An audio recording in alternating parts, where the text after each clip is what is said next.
Good morning. Let's discuss on vitamin D. Vitamin D is also a fat-soluble vitamin, and it is also known as calciferol because of its role in calcium metabolism. It is an anti-rachitic factor because it prevents the rickets.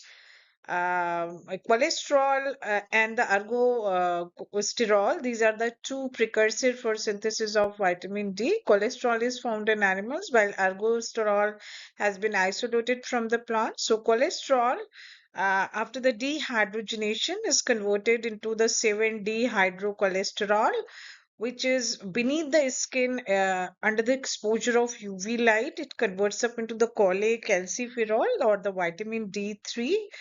And while the ergosterol also can be converted up into ergocalciferol after exposure to UV radiations. And ergocalciferol is also known as vitamin D2. So in animals, this cholecalciferol from beneath the skin, it now via blood it reaches to the liver. Here in the liver, there is another enzyme that is 25 hydroxylase. It converts it into the 25 hydroxy cholecalciferol or or the calciferol having the two hydroxy entities. Then it reaches to the kidney where another enzyme is there, one alpha hydroxylase, which finally converts up into the 125 dihydroxy cholecalciferol or calcitriol. So in the liver it was the calcidiol, and here in the kidney it is now finally into the converted up into the active form, that is the calcitriol or 125 dihydroxy cholecalciferol. This is the structure of 125 dihydroxy cholecalciferol, which is an active form of vitamin D3. So in the cholesterol, the B ring was intact while it is being broken up at 9 and 10 position.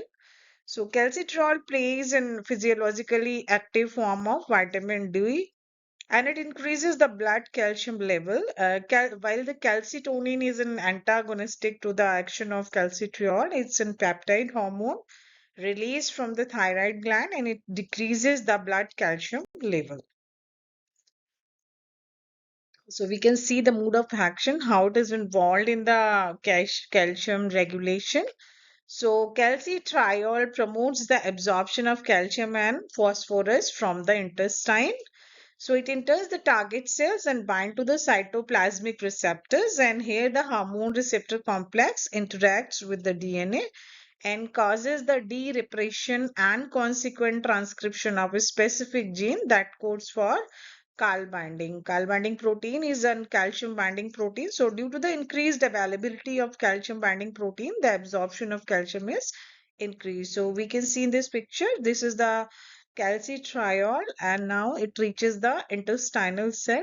In the cytoplasm, it binds up with the calcitriol receptor, and this receptor ligand complex, it finally reaches to the nucleus. In the nucleus, this acts as a transcription factor, and it binds to the appropriate gene site, leading to the a specific gene expression, which is concerned with the synthesis of calbanding protein. Calbanding protein is a protein which is a carrier of calcium, so it facilitates the absorption of calcium right from the intestinal lumen into the blood.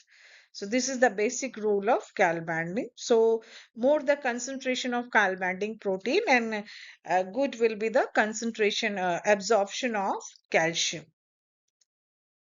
So the site of action are intestinal villi cell. We have seen in the previous slide how it is increasing the concentration of calbanding and how it is in facilitating the entry of calcium into the blood. Then bone osteoblast, it increases the osteoblastic activity. Then kidney distal tubular cells also have its action. We will take up one by one. So as the hormone is in the regulation of calcium and phosphorus metabolism, and it maintains the normal plasma level of calcium and phosphorus by acting on the intestine, kidneys, and bone. So these are the various biochemical functions of vitamin D. So it works at the level of intestine, works at the level of bone, works at the level of kidneys. So action of calcitriol on the bones. Calcitriol promotes the mineralization of bone. Calcitriol stimulates the osteoblasts, which secrete the alkaline phosphatase. And due to this particular enzyme, the local concentration of phosphate is also increased. So the ionic product of calcium and phosphorus increase and leading to the mineralization of bone. So you can see it here. This is the blood calcium phosphorus. This is the intestine and calcium and phosphorus absorbed, and these lead to the mineralization of, right? And this is the then action of calcitriol onto the intestine. It increases the plasma calcium and phosphorus concentration by stimulating the absorption of calcium and phosphorus from the intestine. And action of calcitriol on the kidneys, so it stimulates the reabsorption of calcium along with the phosphorus from the kidneys and decreases their excretion. So from all the fronts, all the three fronts, from the kidneys, from the bones, and from the intestine, its purpose is to conserve the loss of calcium and thereby increasing the concentration of calcium in the blood. So what are the sources of this vitamin D? So best sources are cod liver oil and often the fish oil, and the sunlight induced synthesis of vitamin D3 in the skin. Then egg yolk and liver are also the good sources. Nutritional requirement, the daily requirement of vitamin D is 200 to 400 international units per day. In during pregnancy and lactation, it raises to the level of around 400 units per day. So normal range of vitamin D3 in blood is 30, more than 30 nanograms per ml. 20 to 29 nanograms per ml is insufficient, while 1 to 20 nanograms per ml is deficient. So less than 10 nanogram per ml is severe vitamin D deficiency.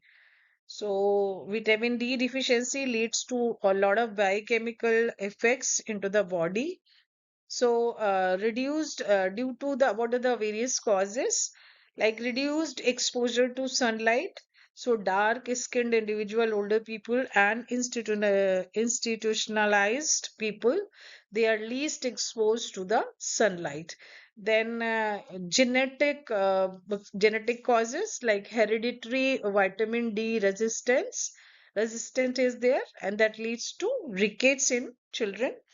Then medications is spironolactone, rifampicin, clotrimazole, dexamethasone, phenobarbital, carbamazepine. All these lead to responsible for making the deficient level of vitamin D.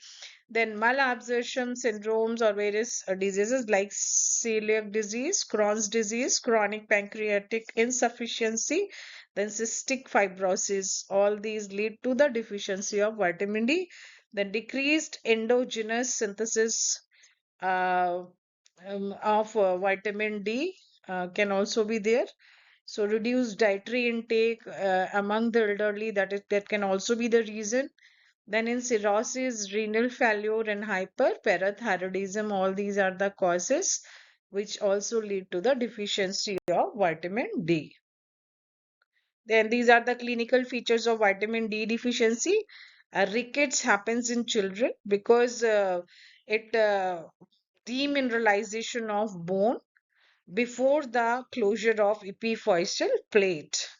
So, and osteomalacia in the adults, that is the after the closure of epiphyseal plate, demineralization of bone. So, that is the basic difference between rickets and osteomalacia. Then osteoporosis, demineralization of previously formed bones.